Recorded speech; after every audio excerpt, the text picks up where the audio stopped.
அனைவருக்கும் வணக்கம். இது சாரதி லா ஸ்டடீஸ். சாரதி லா ஸ்டடீஸில் பிஎன்எஸ்எஸ் அதன் பிறகு பார்த்தீங்கன்னா இன்னொரு டாபிக் ஒன்று ஆட் ஆகுது.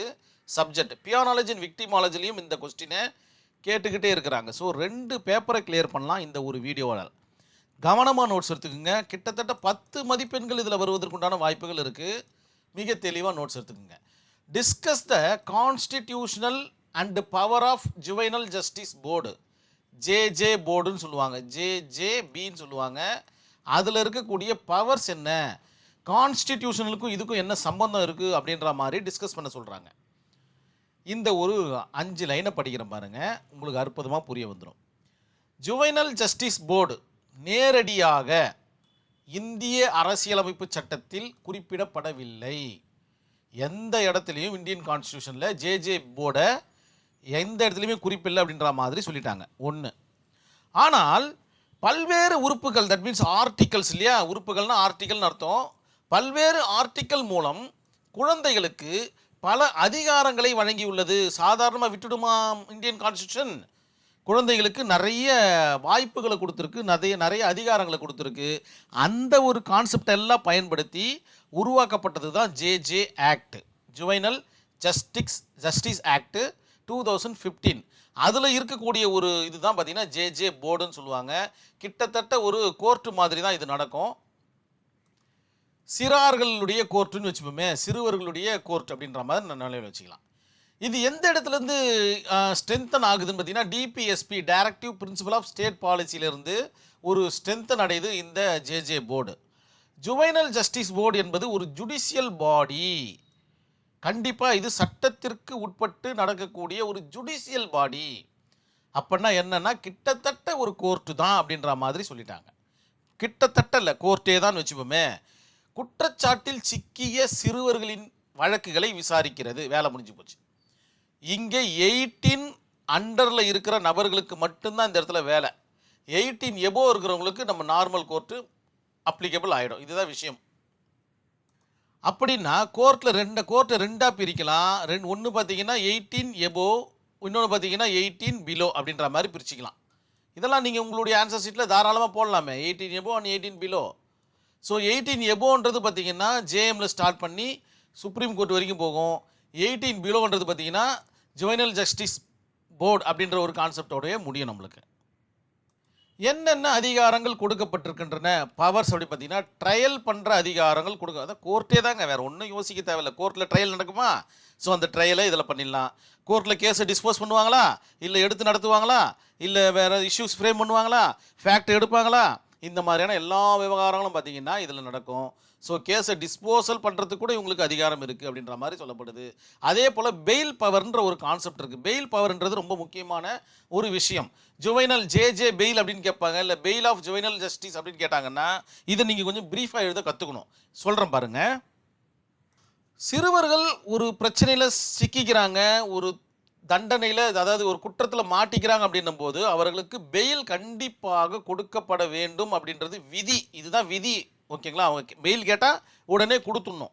இன்கேஸ் பெயில் அவங்க கேட்கல, சூரிட்டி கொடுக்கறதுக்கு ஆள் இல்லை அப்படின்ற பட்சத்துலையும் அவர்களுக்கு பெயில் கொடுக்க இந்த ஜேஜே போர்டு முற்பட வேண்டும். சும்மா லேசினஸாக விட்டுடக்கூடாது அப்படின்ற மாதிரி சொல்கிறாங்க. நம்ம ஆக்ஷனில் பார்த்தீங்கன்னா, அதாவது 18 எபோவில் பார்த்தீங்கன்னா bail is discretion, bail is rule, jail is நாம் அப்படின்ற மாதிரி, sorry correct, bail is a rule, jail is a நாம் அப்படின்ற மாதிரி 18+ சொல்லியிருப்பாங்க. 18 பிலோக்கு என்ன சொல்கிறாங்க அப்படின்னு பார்த்தீங்கன்னா பெயில் இஸ் ஏ ரூல், அதே தான் சொல்கிறாங்க. ஆனால் டினைல் இஸ் ஏ எக்ஸெப்ஷன் சொல்கிறாங்க. நீங்கள் மறுக்கப்படுவது இங்கே தவிர்க்கப்படுகிறது, நீங்கள் மறுக்கவே கூடாது. அவர்கள் பெயில் கேட்டாங்கன்னா கண்டிப்பாக கொடுக்கப்பட வேண்டும் அப்படின்ற மாதிரி ஜேஜே போர்டுக்கு ஆனரபிள் சுப்ரீம் கோர்ட்டு மிக தெளிவாக சொல்லிடுச்சு. ஸோ அதன் அடிப்படையில் பார்க்கும்போது சிறார்களுக்கு பெயில் எடுப்பது மிகவும் சுலபம் அப்படின்ற மாதிரி நினச்சிக்கலாம். அதாவது அதாவது ஜேஜே போர்டுடைய டிஸ்கிரிஷனரி பவர் இல்லை அப்படின்ற மாதிரி நம்மளுக்கு தெரிய வந்துடுச்சு. ஆனால் 18 எபோவுக்கு பார்த்தீங்கன்னா ஆனரபிள் கோர்ட்டுடைய டிஸ்கிரிஷனரி பவர். கோர்ட்டு நினச்சா பெயில் கொடுக்கலாம், அப்படி இல்லைன்னா அதற்குண்டான தக்க காரணங்களை சொல்லலாம். அது மட்டும் இல்லாமல் பெயில் பவரில் என்ன சொல்கிறாங்க அப்படின்னு பார்த்தீங்கன்னா, இன்கேஸ் உங்களால் பெயில் கொடுக்க முடியலை அப்படின்னா அதற்குண்டான காரணத்தை நீங்கள் சொல்லுங்கள் அப்படின்ற மாதிரி சொல்லுவாங்க. என்னென்ன காரணங்கள்னு குறிப்பிடணும் நீங்கள். அது தனியாக ஒரு வீடியோவில் நம்ம பார்க்கலாம். பெயில் ஆஃப் ஜுவெனல் அப்படின்ற மாதிரி பார்க்கலாம் நம்ம. ஸோ பெயில்ன்ற கான்செப்ட் இவங்களுக்கு எக்ஸப்ஷனாக இருக்குது. ஸோ கேட்ட உடனே கொடுக்கணும் அப்படின்ற மாதிரி உங்களுடைய ஆன்சர் ஷீட்டில் இருக்கிற மாதிரி பார்த்துக்குங்க. அதுக்கப்புறம் பார்த்தீங்கன்னா ப்ரொபேஷன் ரீஹேபிலிட்டேஷன் அப்படின்னா என்னென்னா தண்டனைக்கு பதிலாக திருத்தக்கூடிய நடவடிக்கைகளை ஈடுபடணும். யார் அப்படின்னு கேட்டிங்கன்னா இந்த ஜேஜே போர்டு. சும்மா தண்டனை கொடுக்கறத விட இவங்களை எப்படி திருத்தலாம், அந்த தண்டனையிலேருந்து எப்படி வெளில கொண்டு வரலாம், அந்த பிரச்சனையிலேருந்து இவங்களை எப்படி வெளில கொண்டு வந்து சொசைட்டிக்கு ஒரு நல்ல ஒரு குழந்தையாக கொடுக்கலாம் அப்படின்ற மாதிரி தான் இவங்க யோசிக்கணும். தண்டனை கொடுக்கறது இவங்களுடைய நோக்கமாக இருக்கக்கூடாது. அது அந்த மாதிரியான விவகாரங்களை கையாளுறதுக்கு இவங்களுக்கு தனி ஒரு பவரை கொடுத்துருக்கு இந்த J J board, juvenile justice act. Placement order. Placement ஆர்டர்னா என்ன அப்படின்னு பார்த்தீங்கன்னா அப்சர்வேஷன் ஹோம்னு சொல்லுவாங்க. அதன் பிறகு பார்த்தீங்கன்னா ஸ்பெஷல் ஹோம்னு சொல்லுவாங்க.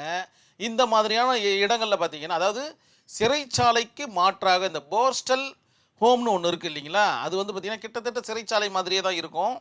அதற்கு மாற்றாக இவர்களுக்கு என்னெல்லாம் நல்லது செய்ய முடியுமோ அதெல்லாம் செய்யக்கூடிய பவர் இந்த ஜேஜே போர்டுக்கு இருக்குது அப்படின்ற மாதிரி சொல்லப்படுது.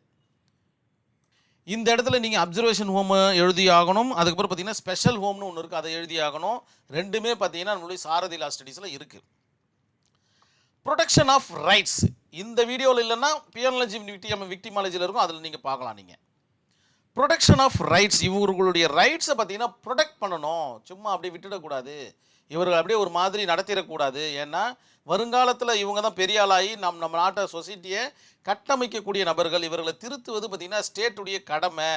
டிபிஎஸ்பி அதை தான் மிக தெளிவாக சொல்லுது அப்படின்ற மாதிரி இந்த இடத்துல சொல்லப்படுது.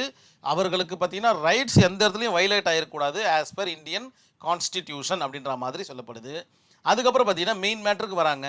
கான்ஸ்டிடியூஷனல் பவர், என்னெல்லாம் கான்ஸ்டிடியூஷனல் பவர் வந்து ஜேஜே போர்டுக்கு கொடுக்கப்பட்டிருக்கு அப்படின்ற மாதிரி இந்த இடத்துல என்ன சொல்லிட்டாங்க, நேரடியாக இந்திய அரசியலமைப்பு சட்டத்தில் குறிப்பிடப்படவில்லைன்னு சொல்லிட்டாங்க. யார்? ஜேஜே போர்டு நேரடியாக இந்திய அரசியலமைப்பு சட்டத்தின் கீழ் குறிப்பிடப்படவில்லை. இந்த மாதிரி article so in so JJ board அப்படின்ற மாதிரி சொல்லப்படவில்லை. ஆனால் மற்ற ஆர்டிக்கிலிருந்து எடுத்துக்கொள்ளப்பட்ட விஷயங்கள் தான் இந்த ஆக்ட் அப்படின்ற மாதிரி சொல்லுது. அதன் பிரகாரம் முதல்ல பார்த்தீங்கன்னா ஆர்டிகல் 15 சப் கிளாஸ் 3 என்ன சொல்ல வருது அப்படின்னு பார்த்தீங்கன்னா குழந்தைகளுக்கான சிறப்பு சட்டங்களை உருவாக்குவதற்காக இந்த ஆர்டிகிளை யூஸ் பண்ணிக்கலாம் அப்படின்ற மாதிரி சொல்லுது. இந்த போக்சோ ஆக்டாக இருக்கட்டும் இல்லை ஜேஜே ஆக்டாக இருக்கட்டும் எல்லாமே ஆர்டிகல் 15 சப் கிளாஸ் 3 அண்டரில் தான் வந்திருக்கு அப்படின்றத நினைவில் வச்சுக்கணும். ஸோ இவர் இல்லைன்னா இந்த ஆக்டெலாம் வரத்துக்கு வாய்ப்பு கிடையாது அப்படின்ற மாதிரி உங்களுடைய ஆன்சர் ஷீட்டில் மிக தெளிவாக பாயிண்ட்டாக எழுதுங்க. அப்போ தான் கரெக்ஷன் பண்ணுறவங்களுக்கு புரிய வரும். பேராகிராஃபாக எழுதாதீங்க, ஒரு பாயிண்ட்டாக எழுதுங்க. அடுத்தது ஆர்டிகல் 21, இது எல்லோருக்கும் பொதுவான ஒரு விஷயம்தான், சுதந்திரம் மற்றும் உரிமைகள். ஒரு வாழ்வுரிமை, ஒரு தனி மனிதனுக்கு வாழ்வதற்குண்டான உரிமையை கொடுக்கறது தான் அந்த ஆர்டிகல் 21. அதே போல் தனி மனிதனுடைய சுதந்திரத்தை கொடுக்கறது அந்த ஆர்டிகல் 21 தான். ஸோ இது நமக்கும் பொருந்தும் குழந்தைகளுக்கும் பொருந்தும்ன்றதை நினைவில் வச்சுக்கிங்க. உங்களுடைய ஆன்சர் ஷீட்டில் மிக தெளிவாக எழுதுங்க. Article 39 sub clause E and F என்ன சொல்லுது அப்படின்னு பார்த்தீங்கன்னா குழந்தைகளை சுரண்டலில் இருந்து பாதுகாக்க என்ன பண்ணுவாங்க, குழந்தைகளை கடத்திட்டு போயிட்டு பிச்சை எடுக்க வைப்பாங்க, கல்குவாரியில் வேலை செய்ய வைப்பாங்க, இல்லைன்னா அவர்களுக்கு ஏதுவாக ஏதோனா ஒரு வேலையை செய்கிறதுக்காகவோ இல்லைன்னா பார்த்திங்கன்னா அவர்களை வேறு தவறான வழியில் கொண்டு செல்வதற்காகவோ இந்த மாதிரியான குழந்தைகள் தவறு செஞ்சால் தண்டனை கம்மி இல்லைங்களா, அதனால் குழந்தைகளை வந்து எடுத்துகிட்டு போயிட்டு அவங்களுக்கு தவறான ஒரு விஷயத்தை சொல்லி கொடுத்து அவர்களை செய்ய வச்சு மறுபடியும் அவங்கள ஜெயிலில் கொண்டு போயிட்டு அவங்கள பெயிலில் வெளில கொண்டு வந்து நிறைய திரைப்படத்தில் பார்த்துருப்போம். ஸோ அந்த மாதிரியான விவகாரங்களத்திலிருந்து தடுப்பதற்காக இந்த article 39 sub clause E and sub clause F define பண்ணி சொல்லுது கான்ஸ்டிடியூஷனல் பவரில். ஆர்டிகல் 45 என்ன சொல்லுது அப்படின்னு பார்த்தீங்கன்னா ரொம்ப முக்கியமான ஆர்டிகல் இது. 14 வயதிற்கு வரை 1லிருந்து 14 வயது ஆன குழந்தைகளுக்கு இலவச கட்டாய கல்வி கொடுக்கப்பட வேண்டும் அப்படின்ற மாதிரி சொல்லுது கான்ஸ்டிடியூஷனல் பவரில். இது யாருடைய பொறுப்பு அப்படின்னு பார்த்தீங்கன்னா ஸ்டேட்டுடைய பொறுப்பு. எந்தெந்த ஸ்டேட் எந்தெந்த மாநிலங்கள் இருக்கோ அந்தந்த மாநிலத்துடைய பொறுப்பு 14 வயது வரை எந்த மாதிரியான ஏழ்மையான நிலையில் இருக்கிற குழந்தைங்களுக்கு இலவச கட்டாய கல்வி கொடுக்கப்பட வேண்டும். அப்படி கொடுக்காத பெற்றோர்களை தண்டிக்க கூட இந்த இதில் வழிவகை செய்யப்பட்டிருக்கு. நான் என் பையனை ஸ்கூலுக்கு அனுப்ப முடியாது, எனக்கு ரொம்ப கஷ்டமாக இருக்குது அப்படின்னு எந்த பெற்றோரும் சொல்ல முடியாது. ஆர்டிகல் 45 பார்த்தீங்கன்னா முன்னாடி வந்து நின்றுடும். அவர்களுக்கு தண்டனை வாங்கி கொடுக்க நேரிடும் அந்த பெற்றோர்களுக்குன்றதை நினைவில் வச்சுக்கோங்க. அதே போல் ஏதாச்சும் ஒரு இடத்துல 14 பிலோவில் எதனா ஒரு பையன் இல்லை ஒரு குழந்தை கஷ்டப்பட்டுட்டு இருக்கு அப்படின்னும் போது நீங்கள் தாராளமாக அவர்களை பள்ளியில் கொண்டு போய் சேர்க்கலாம் அப்படின்ற மாதிரியும் இந்த இடத்துல பதிய வைக்கிறது. இதெல்லாம் பார்த்தீங்கன்னா கான்ஸ்டிடியூஷனல் பவர் ஆஃப் சைல்டு, இதெல்லாம் குழந்தைங்களுக்கு கொடுக்கப்பட்டுள்ள சிறப்பு அதிகாரங்கள். இதெல்லாம் தான் இந்த கொஸ்டினுக்கு நீங்கள் எழுதணும். Discuss the constitutional and power of juvenile justice போர்டுடைய கான்செப்ட்.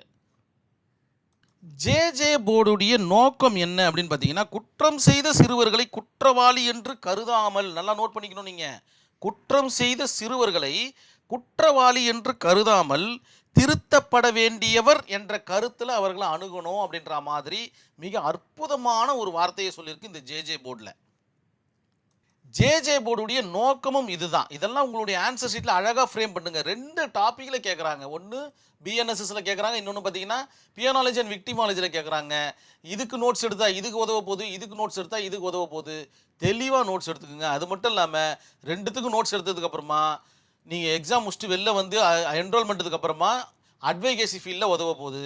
ஸோ நோட்ஸை நீங்கள் தெளிவாக எடுக்கணும்னு சாரதி லா ஸ்டடீஸ் உங்களை அன்போடு கேட்டுக்குது. இந்த இடத்துல 2 கேஸ் ஸ்டடியோடு வந்திருக்கேன். ஒன்று பார்த்தீங்கன்னா Sheela Barse versus Union of India, ரொம்ப ஃபெமிலியரான ஒரு லேண்ட்மார்க் கேஸ் ஸ்டடி. இந்த ஒரு கேஸ் ஸ்டடியை கூட உங்களுக்கு ஒரு கொஸ்டினில் கேட்கறதுக்கு உண்டான வாய்ப்புகள் இருக்குது. கவனமாக நோட்ஸ் எடுத்துக்கோங்க. இது கிட்டத்தட்ட 5 டாப்பிக்கில் இந்த கேஸ் ஸ்டடியை நான் டிஸ்கஸ் பண்ணிட்டேன். என்ன சொல்கிறாங்கன்னா, சிறார்களை சிறையில் வைக்கக்கூடாது. எந்த கேஸ் ஸ்டடியில் சொல்கிறாங்க? 1986 நடந்த ஒரு கேஸ் ஸ்டடியில் சிறுவர்களை சிறையில் வைக்கக்கூடாது அப்படின்ற மாதிரி சொல்லிட்டாங்க. அப்போனா எங்கே வைக்கணும் அவங்கள அப்படின்னு கேட்டிங்கன்னா, பிளேஸ்மெண்ட் ஆர்டர் சொல்லியாச்சு. அப்சர்வேஷன் ஹோம் இருக்குது, ஸ்பெஷல் ஹோம் இருக்குது. இந்த மாதிரியான இடத்துல தான் வைக்கணும். அது மட்டும் இல்லாமல் அவங்க பெயில் கேட்டால் உடனே பெயிலை கொடுத்துடணுன்றது இதனுடைய கான்செப்ட். இதை கொஞ்சம் ப்ரீஃபாக நீங்கள் எழுதணும். அவர்களுக்கு கல்வி மற்றும் ஆலோசனைகள் வழங்கப்பட வேண்டும் அப்படின்ற மாதிரி Sheela Barse versus Union of India அப்படின்ற ஒரு கேஸ் ஸ்டடியில் மிக அற்புதமான ஒரு ஸ்டேட்மெண்ட்டை ஆனரபிள் கோர்ட்டு கொடுத்துருக்கு. உங்களுடைய ஆன்சர் ஷீட்டில் இருக்கிற மாதிரி பார்த்துக்குங்க. அதன் பிறகு பார்த்தீங்கன்னா Pratap Singh versus state of Jharkhand and others 2005 நடக்கிற கேஸ் என்ன அப்படின்னு பார்த்தீங்கன்னா, குற்றச்சாட்டில் சிக்கியவர்கள் குற்றம் நடந்தபோது, ஒரு குற்றம் நடக்குது, குற்றச்சாட்டில் சிக்கிறாங்க. குற்றம் நடந்தபோது 18 வயதிற்கு குறைவானவர்கள் என்று வாதிட்டார். யார் வாதிடுறது? பிரதாப் சிங் தரப்பில் வாதிடுறாங்க. எனக்கு இன்னும் 18 வயசே ஆகலைங்க அப்படின்ற மாதிரி சொல்கிறாங்க. ப்ராசிக்யூஷன் என்ன சொல்லுதுன்னா, வழக்கு பதிவு செய்யும் நேரத்தில், நல்லா கவனமாக நோட் பண்ணிக்கணும் நீங்கள், குற்றம் நடந்த நேரத்தில் பார்த்தீங்கன்னா இவர் 18 பிலோவில் இருக்கார். யார்? பிரதாப் சிங்கு. வழக்கு பதிவு செய்யும் போது இவர் என்ன பண்ணுறாருன்னா 18 வயசுக்கு மேலே ஆயிடுறாரு. இவ்வளோ தான் வித்தியாசம் இந்த வழக்கை பொறுத்த வரைக்கும். ப்ராசிக்யூஷன் என்ன சொல்கிறாங்கன்னா, வழக்கு பதியும் போது இவருக்கு 18 வயசு ஆயிடுச்சு, ஆகவே இவர் ஜேஜே போர்டில் உரிமை கோர தகுதியற்றவர் அப்படின்ற மாதிரி ப்ராசிக்யூஷன் தரப்பு சொல்லுது. ஆனால் ஆனரபிள் கோர்ட்டு பாருங்கள், டிஃப்ரெண்ட்டாக எப்பயுமே ஆனரபிள் கோர்ட்டுக்கிட்ட ஒரு அருமையான ஒரு தீம் ஒன்று இருக்கும். அது இந்த இடத்துல பாருங்களேன். வயது தீர்மானிக்கப்படுவது குற்றம் நடைபெறும் தேதியில் அடிப்படையாக இருக்க வேண்டும். இந்த இடத்துல தான் நீங்கள் வயதை தீர்மானிக்கணும். குற்றம் எந்த தேதியில் நடைபெறுகின்றதோ அந்த தேதியில் அவருடைய வயது 18 வயதுக்கு குறைவா அல்லது மேலா அப்படின்றத பார்க்கணும். நீங்கள் 20 நாள் கழிச்சு போடுவீங்க, ஒரு மாதம் கழிச்சு நீங்கள் ஃப்ரேம் பண்ணுவீங்க, அதெல்லாம் நீங்கள் பார்க்கக்கூடாது அப்படின்ற மாதிரி. அதனால் இவர்கள் வந்து குற்றம் இந்த வழக்கு இந்த கோர்ட்டில் வராது, இவர்கள் வந்து ஜேஜே போர்டுக்கு அனுப்பி வைக்கணுன்ற மாதிரி ஒரு அற்புதமான ஒரு தீர்ப்பை பார்த்தீங்கன்னா Pratap Singh versus state of Jharkhand and அனதர்ஸ்ன்ற கேஸ் ஸ்டடியில் சொல்லிடுறாங்க. இதெல்லாம் பாருங்கள், எழுதுறதுக்கு எவ்வளோ அருமையாக இருக்கும் பாருங்கள். உங்களுக்கு நிறைய ஃபேக்ட் வந்துக்கிட்டே இருக்குது, எழுதிக்கிட்டே இருக்க வேண்டியது தான் உங்களுடைய வேலை. அது எத்தனை பேஜ் கொடுக்குறாங்களோ அற்புதமாக எழுதுங்க, பாயிண்ட்டாக எழுதுங்க, அவங்கள புரிகிற மாதிரி எழுதுங்க. கரெக்ஷன் பண்ணுறவங்கள கொஞ்சம் சந்தோஷப்படுத்துங்க. வெறுப்பாக இருக்கும் அவங்களுக்கு, என்னடா ஒரே மாதிரி எழுதியிருக்காங்களேன்னு கொஞ்சம் மாற்றி மாற்றி எழுதுங்க, அழகுபடுத்தி எழுதுங்க. முக்கியமான பாயிண்ட்டும் அண்டர்லைன் பண்ணி காமிச்சு எழுதுங்க. இந்த மாதிரிலாம் நீங்கள் நிறைய வேலை பண்ண வேண்டியது இருக்குது அந்த 3 மணி நேரத்தில். இந்த மாதிரி பண்ணுறவங்க மட்டும்தான் அரியர் இல்லாமல் வெளியில் வராங்க. மற்றபடிக்கு உழைக்கிறாங்க, ஹார்ட் ஒர்க் போடுறாங்க. ஆனால் ஹார்ட் ஒர்க் மட்டும் பத்தாது, ப்ளஸ் சாஃப்ட் ஒர்க்கும் இருக்கணுன்றதை இந்த இடத்துல நான் பதிய வச்சுட்டு இந்த வீடியோவை நான் கம்ப்ளீட் பண்ணிக்கிறேன். நன்றி, வணக்கம்.